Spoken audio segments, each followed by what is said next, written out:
Good evening. I'd like to go ahead and call to order our January meeting on January 27th, 2025. I'd like to go ahead and get a motion to adopt the agenda. I make a motion to adopt the agenda. Second. Commissioner Anderson. Yes. Commissioner Christensen. Yes. Commissioner Jacobs. Yes. Commissioner Lapine. Yes. Lindsay. Yes. Commissioner Mobley. Yes. All right, next item would be to go ahead and approve the board minutes from our December 19th or December 9th meeting, 2024 is a regular board meeting. And then also we had a special called meeting on December 16th, 2024. I make a motion to approve the minutes from December 9th, 2024 regular board meeting and December 16th, 2024 special call board meeting. Second. Commissioner Anderson. Yes. Commissioner Christensen. Yes. Commissioner Jacobs. Yes. Commissioner Lapine. Yes. Commissioner Lindsay. Yes. Commissioner Mobley. Abstain on the 9th and no on the 16th.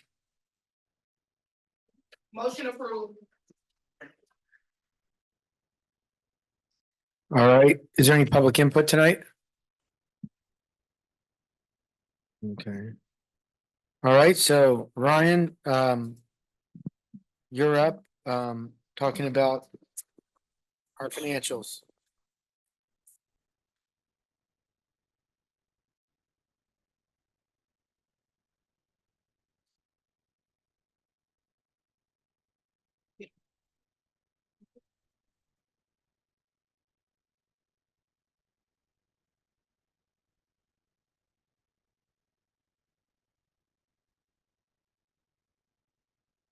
Terry Levine, members of the commission board, I'd like to begin tonight by providing you with an update on the general enterprise fund financials for the period July 1, 2024 through December 31st, 2024. Total revenues for the general fund for the 6-month period is approximately 9.6 million.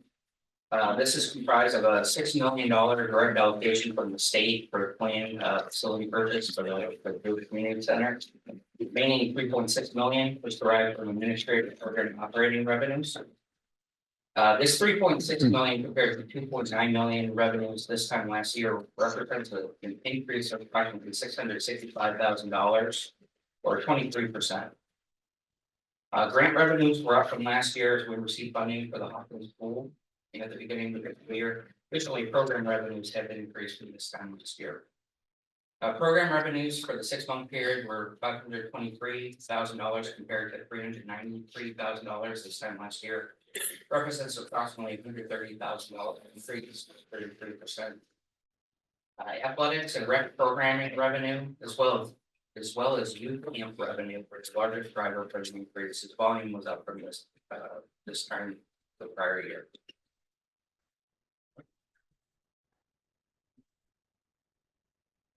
General fund expenditures for this period were 10.1 million compared to 7.1 million this time last year, represents approximately 44% increase or $3.1 million.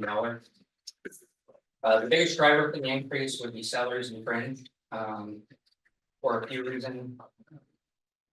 People which and longevity and the COLA increase that was implemented last January.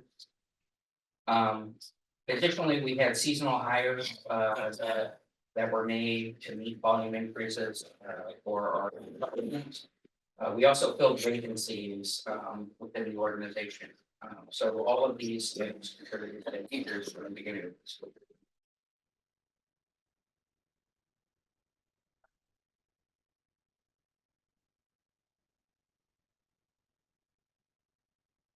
Additionally, we saw an increase in the capital improvement line item. We did front load some of our budgeted capital expenditures. The Hopkins pool and pool building projects were implemented in the first quarter of the fiscal year. Final payment for parking lot projects at Coffin Road and Meadow Lake Park were done. Parking lot repairs at Park Lane and Killian, as well as demolition and replacement of playground systems at Hopkins and Bluff Road.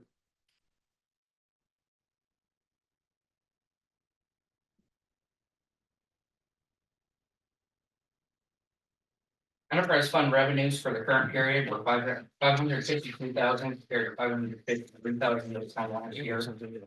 That represents approximately 16.5. I'm sorry, it's $535,000 this time last year.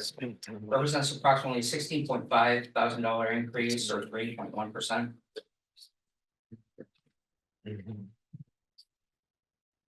The largest driver for that increase was pro shop sales and rentals. Enterprise fund expenditures for this period were 746,000 compared to 564,000 this time last year. Represents approximately 32% increase or $182,000. Golf per operating cost was the largest driver for this increase, as we did purchase a new fleet of perks. Full disclosure, we will be making an adjusting entry for those carts. We are going to reclass that expense as an asset, which is a proper accounting treatment. It'll then be depreciated over the useful life of the asset. Okay. I also wanted to give a brief update on the Richmond County Wellness Center. Next month, I'll do my first report on the Richmond County Wellness Center. However, for December, the revenues and expenditures were still impacting the Jewish Community Center's former Harris account. Per our closing agreement, we retained usage for that account during the transition period to redeemed operations. Part of that agreement, RCRC and JCC met to settle due to due from through December 31st, 2024. This figure was revenues and deferred revenues, less operating expenses from November 22nd onward. This calculation resulted in a net amount due to the RCWC of $62,618. A check was issued and deposited January 24th, 2025 for this amount. And we'll see that in your report next month.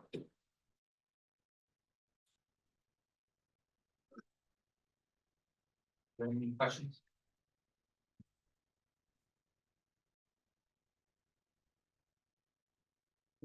So, hold on, I got a quick question for you. On salaries. So. We're just barely up from. We're up like $600,000 from last year, but that's because you filled a bunch of positions that we didn't have filled last year. Is that correct? Yeah, it was a combination of, we had the longevity payment Right, impacting that line item. We had a number of vacancies, including our deputy positions that were filled, that were unfilled at that time last year. Additionally, we had some additional seasonal hires for summer. okay, that's good. Thank you. Thank you.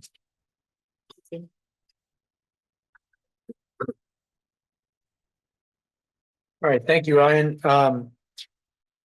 We don't have any unfinished business. We don't have any new business. But we do have some other business. Which would be Taurus giving his report and Kevin giving his report, but first we'll go with Taurus and his executive director report.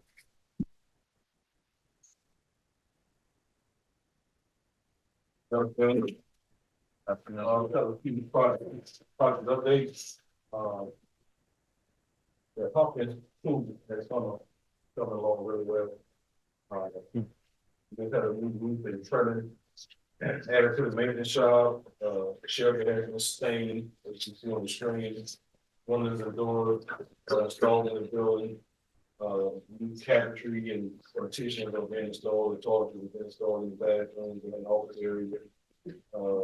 New fencing has been installed, and the painted parking lot has been installed. So we're probably about 2 to 3 weeks away from completing this project, and then we'll work on probably having a salt grand opening until we have a make a grand opening, we grand opening in spring, I think. Over at the wellness center, we had to shut the food down over there to meet the HIC standards. We did a complete renovation over there. Food working back up today.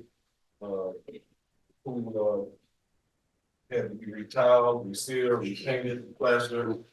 We put new sprinkles in, we piped in, as well as the, bed lights, so we get brighter looking to the, so the Cooper and, if that was building, on this, as well as ensure that, you got the food of the charge for the patrons over at the Grill Center. And they're definitely excited and happy about it. Over at Polo Road Park, our construction management crew, they replaced the outdoor staircase that was depleted and torn up, so they built a brand new staircase outside and walked from the parking lot up to the multi-purpose field. It was really nice. The patrons were pleased, really, we don't have to worry about any safety issues or any liabilities. So they did an outstanding job with ensuring that we took care of that property well. John's Fair, Delano Community Center, as you see here in this first picture, we took up that old property that had since 2013 or 14, and we replaced that with some column in there to look for the staff to maintain it. So once again, our construction, in-house construction crew, complete this project is done. So they've done an outstanding job with saving up some money, doing a lot of things in-house. But we definitely want to get into kudos to her, this hand her staff with Belleville done. Got a few agency updates. Defensive training was held on January 15th to 16th, defensive driver training rather. For anybody that ride vehicles, we'll continue to offer this training to all of those that are required to take this training. We got some upcoming training, active shooters and workplace violence training will be held on January 30th. The average safety training for our property management staff will be held February 13th.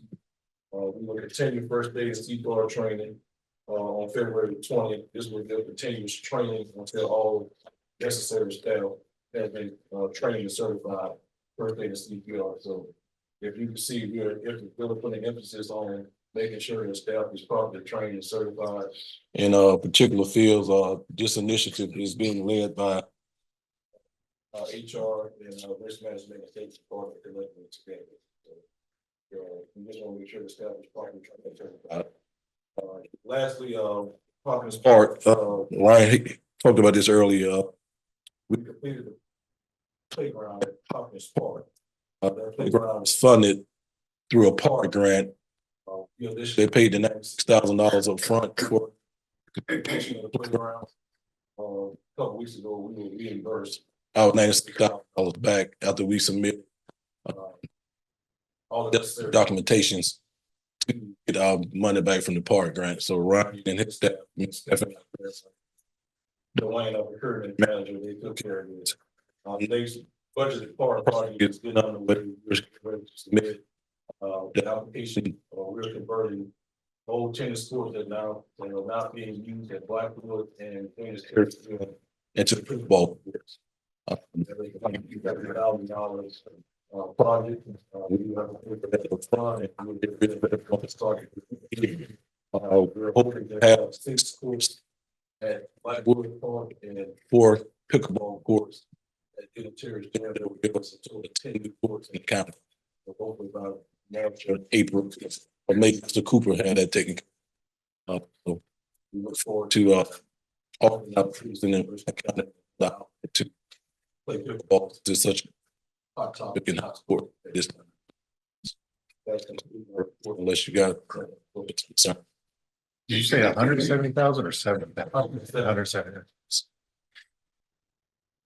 Hmm. All right.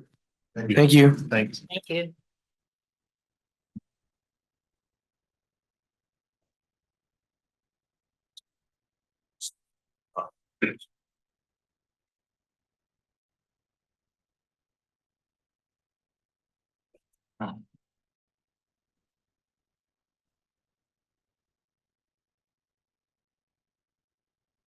Good evening.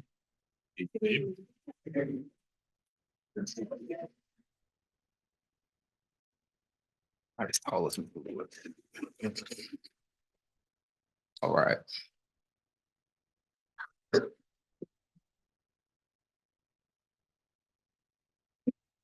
On December 10th, 2024, the Richland County Recreation Commission held a quarterly staff meeting honoring and recognizing the dedicated staff of RCRC. Staff enjoyed a holiday lunch, singing, and comedy of Mama Dot. Outstanding hosts were Mr. Ira Thomas, Mr. Dre, Miss Shantae Cleveland. Congratulations to our grant manager, Miss Stephanie Cruzaja, who was named Employee of the Year 2024. Also, congratulations to Polo Road Park and Park Lane Adult Activity Center, who were named Facilities of the Year in 2024. We also recognize Mrs. Brenda McGriff as Outstanding Volunteer of the Year and Founders Bank as our Outstanding Business Partner.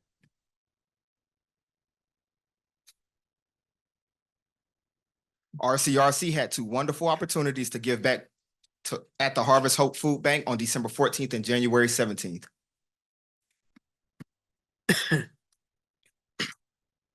Breakfast with Santa was held on Saturday, December 14th at Spotlight Cinema. The agency hosted over 150 families with breakfast, hot chocolate bar, a yogurt bar, and a movie and Pictures with Santa to follow.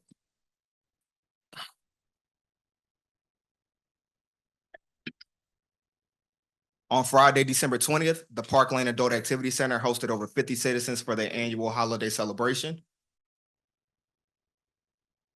The Sachet seniors at Blythorpe Park continue to grow as well. Patrons enjoyed bingo, giveaways, and received an informational presentation from Allstate Insurance and neurologist Dr. Garrett Harris.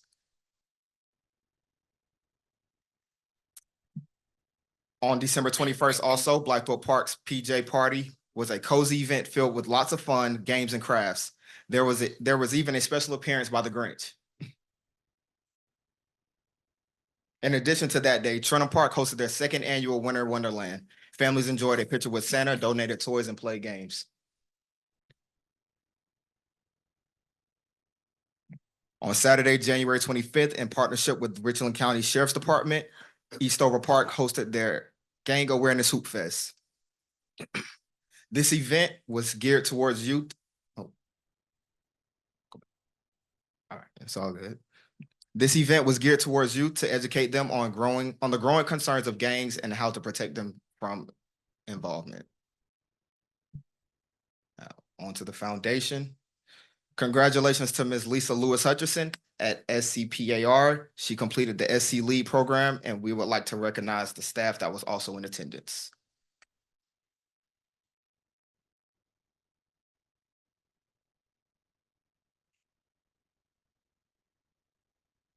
On Friday, December 13th, the foundation hosted over 70 families during their Happy Holiday Bike giveaway, in partnership with the USC Athletics Department, Bank of America, and Councilman Derek Pugh.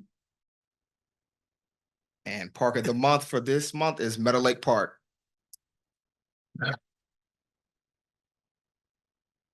Congratulations to Miss Latasha Williams, Michael Ward, Christopher Gunner, Latasha Doxey, and Elijah Hunter.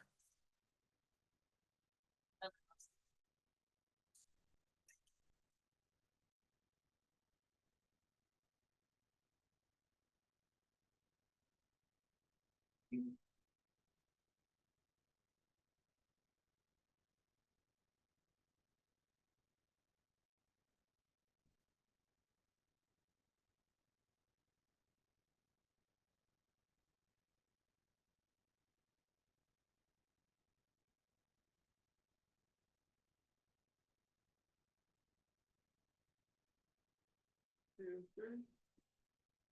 1, 2, 3. I'll take one more. 1, 2, 3. All right, and the community center of the month is Ballantyne Community Center. Congratulations to Ms. Shonda Livingston.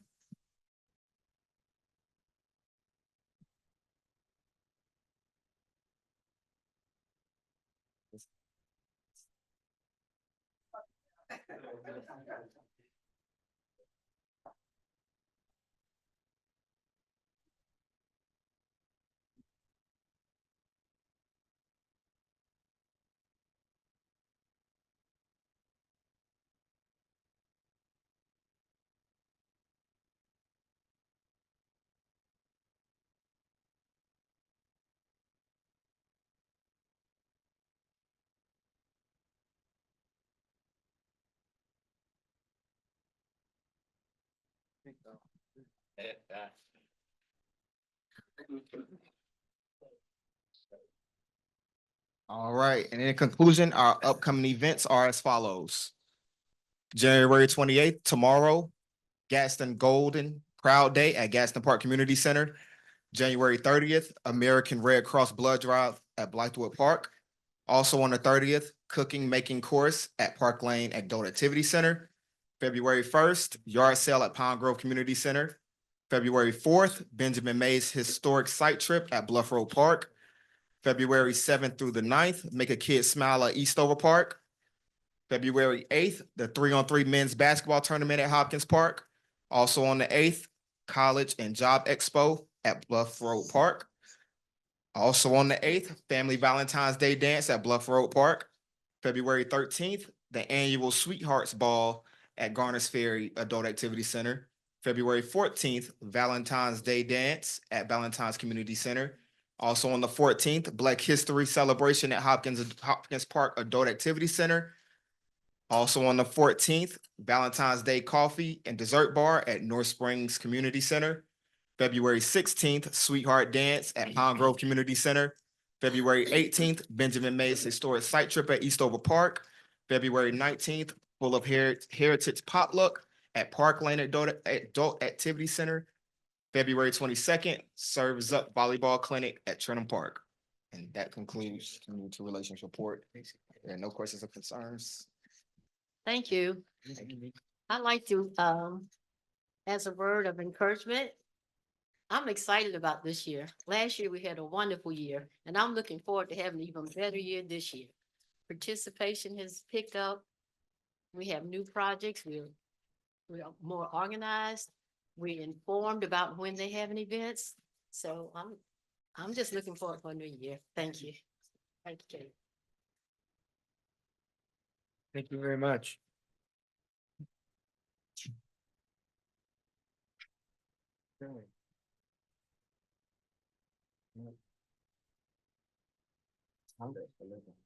Huh? I know. Well, I think it's a quick one tonight, folks. So we have no executive session tonight and we have no items to take action on. So with that, can we get a motion to adjourn? I like to make a motion to adjourn. A second. Commissioner Anderson, Yes. Commissioner Christensen, Yes. Commissioner Jacob. Yes. Commissioner LaFee, Yes. Commissioner Lindsey, Yes. Commissioner Mobley. Yes. Motion approved, meeting adjourned.